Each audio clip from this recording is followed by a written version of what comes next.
İndi isə 31-ci sualın həlli ilə tanış olaq. Bu ədədlərdən ən böyüyü hansıdır? Bizə şərtdə 5 ədəd bir-birindən fərqlənən əsaslarına görə ədədlər təqdim olunub. Bu sualı həll etmək üçün biz təqdim olunan ədədlərin hər birini nömrələmə metodundan istifadə edərək onluq say sisteminə gətirməli və daha sonra müqayisə apararaq ədədlərdən ən böyüyünü seçməliyik. Hesablama apardıqdan sonra bizə təqdim olmuş ikili say sistemində ədədinin onluq say sistemində 980-ə bərabər olduğunu tapırıq. İkinci, yəni 8-ci say sistemində təqdim olmuş ədədi onluq say sisteminə keçirərkən bizə 982 ədədinin olduğunu tapırıq.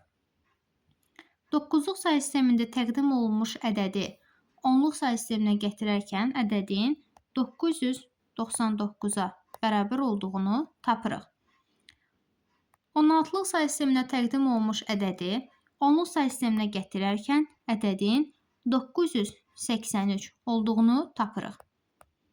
Sonuncu, yəni 20-lik say sistemində təqdim olmuş ədədi isə onluq say sisteminə gətirərkən ədədin 1000 onluq say sistemində olduğunu tapırıq.